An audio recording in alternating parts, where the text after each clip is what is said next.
네, 안녕하십니까. 2020년 10월 31일, 10월의 마지막 날이네요. 네, 마지막까지 주식시장이 우리에게 아픔을 줍니다.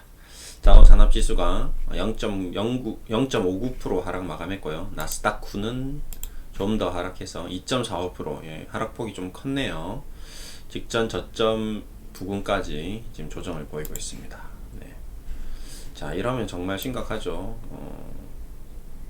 달러로 바꿔서 미국 주식 사시는데 환율도 안 좋고 주식 투자 수익률도 안 좋고, 예, 양쪽으로 손실이 나고 있는 상황입니다. 다우 산업지수는 241선을 지지받고 있네요. 다행이네요. 자, 그나마 다우 산업지수는 이제 지지선까지 왔다. 직전 저점까지 왔죠. 자, 이제 왔고 여기서 또 다시 또 투매가 나오면 독일처럼 그러면 좀 피곤하겠죠. 여기서 독일이 지지받지 못하고 이제 쏟아져 내려왔죠. 자, 이 독일과 미국과 지금 우리나라와 일본과 이런 국가들의 어떤 주식시장의 흐름을 보면 굉장히 상이하게 차이가 있습니다. 일본 시장도 좀 조정을 보이긴 했으나 그렇게 크게 무너지는 모습은 아닙니다. 그렇죠? 자, 일단 우선 첫 번째는 코로나19 확산이죠. 아시아권은 그냥 계속 현재 상태를 유지하고 있는데 독일, 유럽, 미국은 코로나 확진자 수가 가파르게 증가하고 있다는 겁니다. 겨울에 또 더 추워지면서 의외로 코로나에는 또 유럽인들이 좀 굉장히 취약한 부분을 보여주고 있습니다. 사망자 수도 이탈리아나 러시아 쪽도 엄청나게 증가했던 그런 모습을 보였었고, 지금은 사망자 수는 그렇게 크지 않지만 확진 수가 굉장히 큰 상태죠. 네. 그리고 얼마 전에 제가 LA 다저스 우승에 대한 어떤 세레모니에 대한 그 터너의 행동을 보여드렸는데, 확진자 수가 7만 명, 8만 명 나오는데도 그 멤버십 안에 있던 모든 사람들이 기자든, 네, 그다음에 감독이든 관계자든 모든 사람이 터너에 대해서 단 한 명도 제지를 하지 않았습니다. 다 알고 있음에도 불구하고 이런 부분이 굉장히 어떤 미국 전역과 유럽인들에게 팽배하게 깔려 있는 어떤 코로나에 대한 뭐라고 해야 되죠? 안일함, 전혀 의식하지 않음.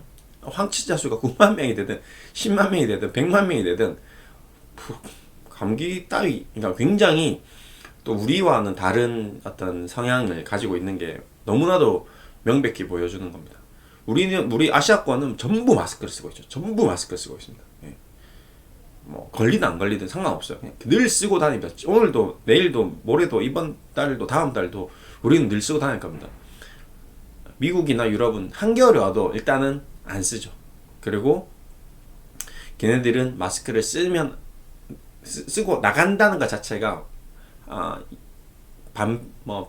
반만 년 역사, 수천 년, 수만 년 역사상, 야, 그렇게 나갈 거면 집에 있어. 이거죠. 내가 건강하면 나가야 되고, 나가서 싸워 이겨야 된다. 코로나 따위는 중요하지 않다. 프론티어 정신으로 무찔러야 된다라고 생각하는 거죠. 근데 그러다가 못 무찌르고 막 나가 죽고, 웃긴 경우는 코로나가 걸린데 가서 내가 코로나에 얼마나 강한지 한번 체크를 해보고 싶다고 뛰어 들어가는 아이들도 있죠. 이제 좀 정상적이지 않습니다. 예. 그렇게 가서 걸려서 죽은 아이들도 있었습니다. 예. 그런 소식들을 뉴스를 들어봤을 때 여전히 유럽과 미국은 코로나에서 벗어나기는 좀 힘들지 않겠는가. 그러면 이제 주시장은 이제 계속 떨어져야 되는가. 이제 그런 고민이 드는 거죠, 우리도. 영원히 이제 코로나는 이제 평생 우리가 가져가야 될 질병 같이 감기, 에이즈 이런 것처럼 가는 게 아닌가 싶은 거죠. 근데 유럽 쪽은, 미국 쪽은 너무 무관심하고 개선의 의지가 없고 대신에 이제 주시장은 그로 인해서 이제 떨어졌습니다. 이제 2차 추가 경기 부양안에 대한 불확실성, 그다음에 트럼프와 바이든의 좁혀진 격차, 이제 딱 대선이 되니까 이제 불안정한 상황이 된 거죠. 네. 여러 가지로. 예. 그러다 보니까 이제 주시장이 이렇게 급락이 나왔습니다. 좀 바로 좀 가주기를 기대했으나 역시 기대와 다르게 시장은 전혀 다른 방향으로 움직여졌습니다. 예, 이래서 리스크 관리를 계속 해야 된다는 겁니다. 저희도 마찬가지지만 여러분들도 리스크 관리를 해야 됩니다. 종목별로 한번 볼게요. 뭐 그럼에도 불구하고 이런 종목 FB 같은 경우 반등이 나왔습니다. 그렇죠? 알파벳, 구글 반등이 오히려 더 세게 나왔죠. 웰스파고 완전히 폭락 장세는 아니었습니다. JP모가 빠지다가 올라왔죠. 자, 이런 이제 상승 종목이 이제 슬슬 나오기 시작했다. 조정은 일단 가격 조정은 어느 정도 이루어지지 않았나. 자, 보시면 이제 바닥권에서 발생할 수 있는 망치형 캔들이 나왔습니다. 네, 가장 예쁜 캔들은 뭐 이런 캔들이죠. 이런 캔들이 나오면 예쁜데 뭐 여기서 정확하게 이렇게 나올 수는 없겠죠. 좀 더 디테일하게 그려주면 이렇게 되나요? 네, 망치형 캔들이 이렇게 나와주면 토르의 소르의 망치형 캔들이 이렇게 나와주면 베스트인데 뭐 거의 뭐 비슷하게 윗꼬리 조금 달고 요렇게 캔들이 나왔습니다. 여기 보시면 그쵸?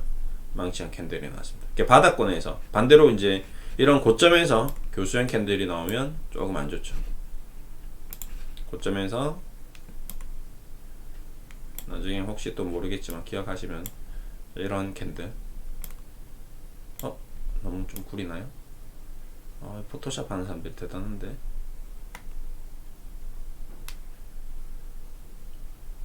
이렇게 하고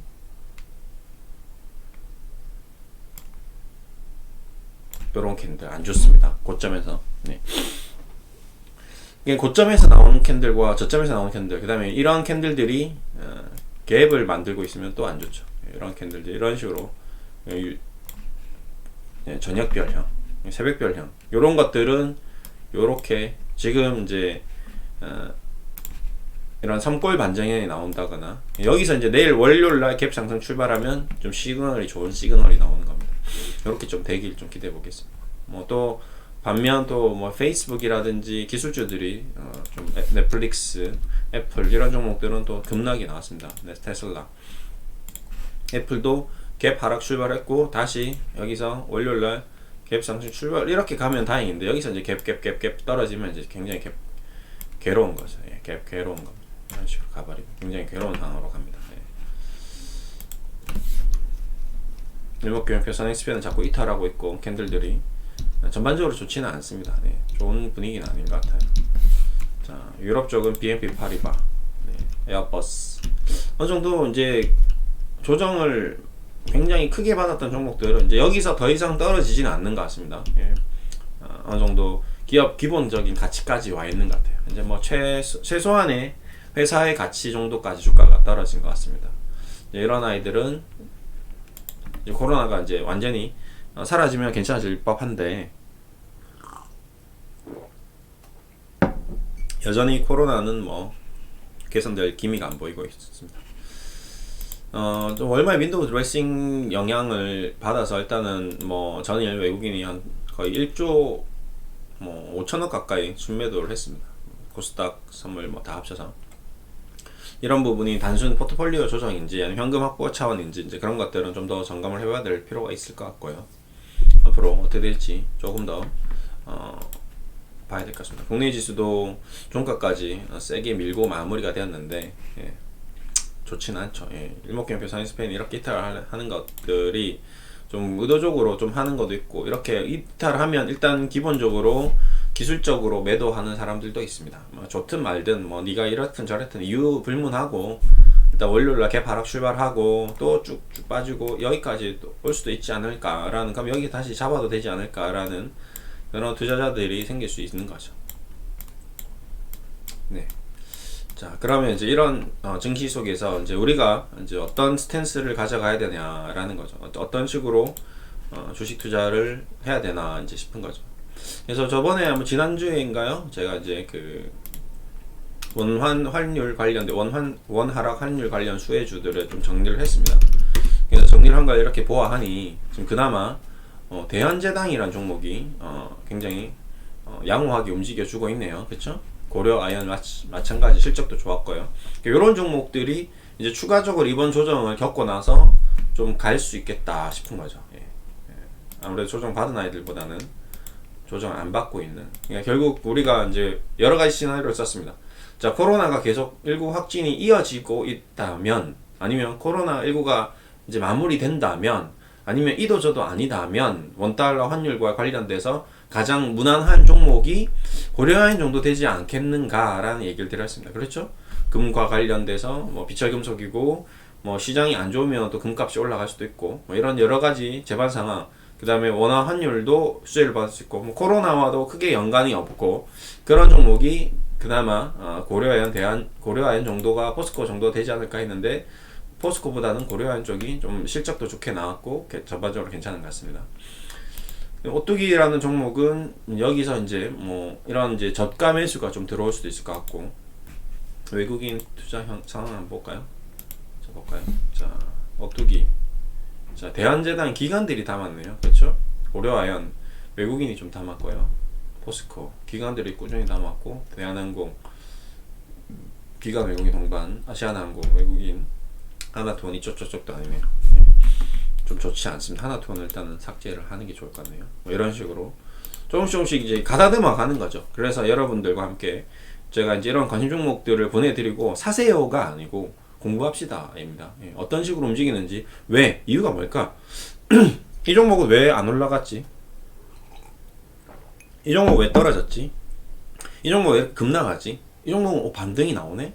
이 종목은 오히려 상승하네? 이제 이런 식으로 이유를 찾아가는 거죠. 아, 이 종목은 지금 환율도 수혜를 보고 있고, 그 다음에 일단 전체적으로 대한제당이라는 회사가 어떤 기업 가치도 적정 수준에 있는 것 같고, 회사가 지금 가지고 있는 주가보다 오히려 기업 가치가 더 크거나 좋지 않은가 라는 생각을 가진 사람들이 더 많이 있구나.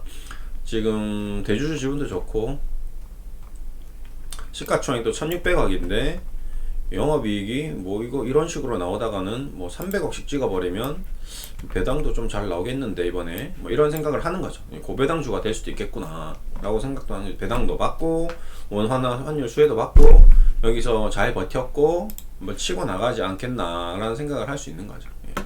그래서 이런 것들을 관심 있게 좀 보시면 좀 도움이 될 것 같고, 무리하지 않는 선상에서 조금씩 분산 투자, 분할 매매, 그 다음에 외국인 지분, 배당, 이게 다 네 가지가 부합되는 종목인 거 맞나요? 자, 배당부터 볼까요? 지금 배당이 작년 기준으로 얼마 줬죠? 연간 순이익으로 300억을 찍고 있는데 시가총액이 괜찮은데, 보면 벌써 괜찮네요. 주당 배당금을 꾸준히 좋았습니다. 400원에서 500원 조금씩 증가하고 있네요. 600원 정도 준다고 치더라도 지금 18,000원 3% 이상의 배당을 일단 확보할 수 있고요. 그 다음에 대주주 지분율 좋죠? 주인이 정확하게 설유로나라는 사람이 지분을 23% 가지고 있고, 박선영 14%, 설혜정, 그러면 자녀죠. 설윤호가 아버님이 같고 설혜정이 딸이고 박선영은 뭐 와이프 정도 되겠죠. 뭐 대충 봤을 때. 그럼 아들이 없는 것 같네요. 아들 하나 낳아야 되나요? 아니면 네, 그런 거죠. 그냥 하는 얘기입니다. 저는 전혀 팩트 아닙니다. 이건 그냥 대충 때린 거예요. 네. 뭐 설혜정이 뭐 가족일 수도 있죠. 뭐 친척일 수도 있고 아니면 뭐 동생일 수도 있고 그건 모릅니다. 근데 일단 글자가 일단은 돌림자가 없으니까 딸이겠구나 하는 거죠. 한번 가볼까요? 아, 갑자기 궁금하게 하네.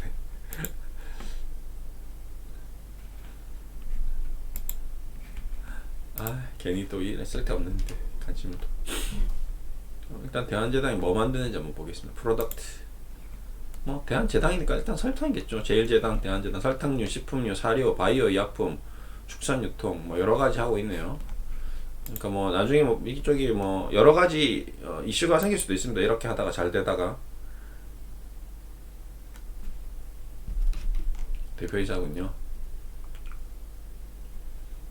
대표이사는 대표이사 부사장 김기영이고, 또 회사 이런 거는 대표이사가 안 하는 거죠. 내가 이런 것까지 해야 되나 싶은 거죠. 그렇습니다. 그러면 이제 한번 이렇게 해서 대한제당 가족 관계 이렇게 검색하면 나오려나요?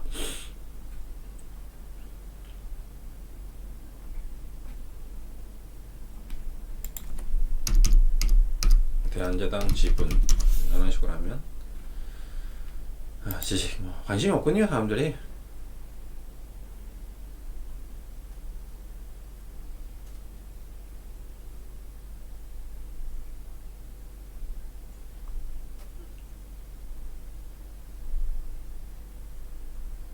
거의 없는 것 같습니다. 요거 그냥 한번 보겠습니다. 대한제당이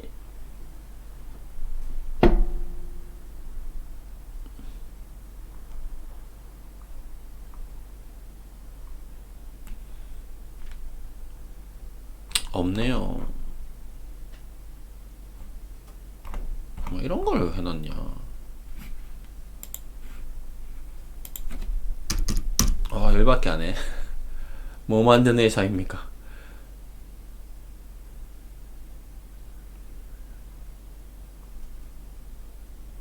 대한제 이러면 이제 열받게 하면 나 가만 안 있지.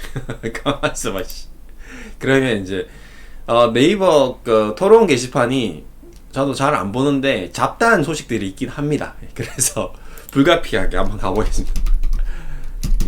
이게 볼 건 없는데 하도 5만 개 다 있기 때문에 대한제당에 가서 이게 대한제당에 대한 저 이제 이 내용을 보자는 게 아니라 이제 이런 거에 대해서 지분 이렇게 검색을 하면 뭐 나옵니다. 예. 보자.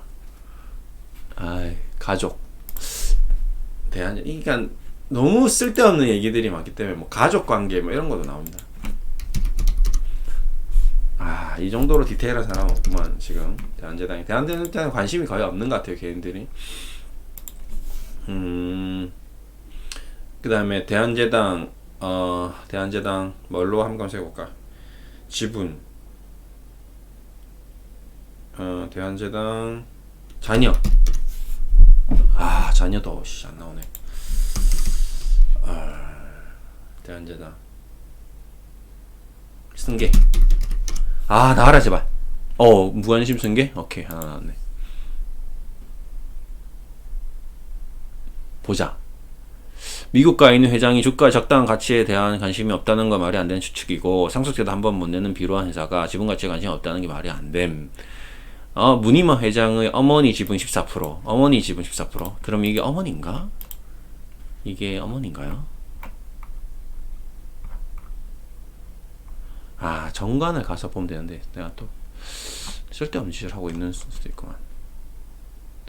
사업계획 조성봉. 아, 지분 박선영 14% 어머니구나. 박선영 어머니구나. 아, 그러니까 부 와이프가 맞는 것 같은데요. 와이프? 네, 그렇죠. 그러니까 이렇게 정리가 좀 될 것 같습니다. 좀 더 디테일하게 보면 시간이 없으니까. 설윤호 박선영이 부부 관계고, 그 다음에 설 회장이 딸이죠. 이렇게 가면 될 것 같나? 설 회장 마지막으로 딸이라 딸 설 회장 딱 치면 이제 딸이 나오겠죠. 없네. 그럼 네이버 가서 대한제당 설 회장 분기 보고서 나왔네요. 요거 보면 되는데 굳이 내가 쓸데없이 가족 관계가 나오는데 왜 이랬을까?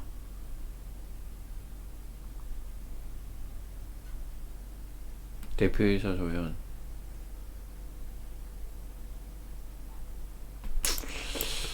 축산유통, 돈육, 부채, 자본. 회사 깨끗하네요. 투자활동, 재무활동, 현금 흐름. 설회장. 나 열받네. 가보진다. 아니, 좀 죄송합니다. 지금 조금 핀트가 여기 꼬여버렸는데. 이러려고 한 게 아닌데. 어쨌든 이렇게 계속 파고 주식은 제가 이제 이렇게 해드리는 이유는 한 종목을 이렇게 계속 파고 들어가야 되는 부분이 좀 있습니다. 예. 그래서 좀 해드리는 부분이에요. 여러분도 이 친구가 주식을 볼 때 이렇게 계속 들어가는구나, 들어가는구나 이라는 걸 보면 반기 보고서 이제 들어가는 거죠. 열받으면 이제 들어가는 거죠. 반기 보고서 가자. 자, 반기 보고서까지 이제 계속 들어가는 겁니다. 회사 개요, 회사 연역 다 나오죠. 자본금, 주식수, 의결권 현황, 사회 내용 이제 나옵니다. 그다음 이 사회에 관한 사항, 감사제도, 주주 임원, 임직원 등에 관한 현황 이제 나오죠. 됐다. 이제 나온다니까 이게. 그냥 이걸 보면 되는데 굳이 피곤해. 자, 설윤호 본인 나이 보면 1975년생. 이러면 아들이네요. 그쵸? 아버지는 돌아가셨네. 이미 승계가 됐네요. 75년생이니까. 그쵸? 아버지가 이제 돌아가시고, 재난재단, 보자. 본인, 임기 만료 21년. 아, 이러니까 이런 게 중요하다. 김기영 의견 주식이 없고, 최상찬,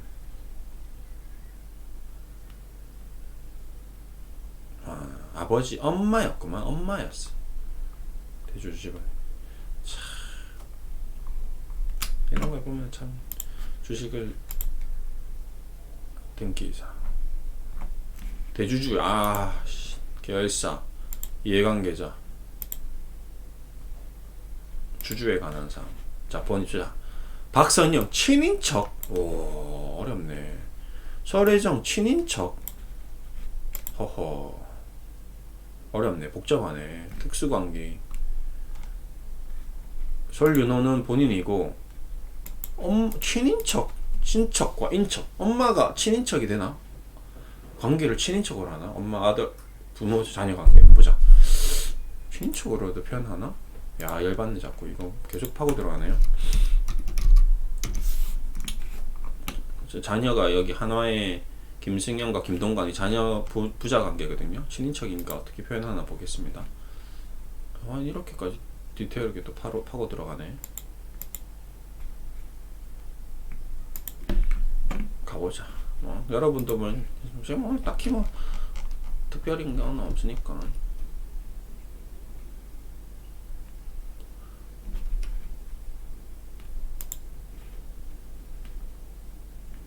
그래 봐. 최대주주의 자잖아. 최대주주의 자라고 김동관은 최대주주 본인이고, 김동원도 최대주주의 자고, 그렇죠? 김동원이 둘째입니다. 김동선이 셋째고, 김동관. 그러면 뭐지? 얘는 진짜 친인척인가? 오, 복잡하네. 그래요. 그렇습니다. 하나도 24,000까지 왔구만. 대안되다. 자, 어쨌든 이리 하여 저리 하여 저리 하여 이렇게 해서 결론적으로 지금 주가가 13% 조정받았고, 원화 수혜를 받고 있고, 실적은 좋고 배당을 주고 대주주도 땅땅하고 그런 거죠.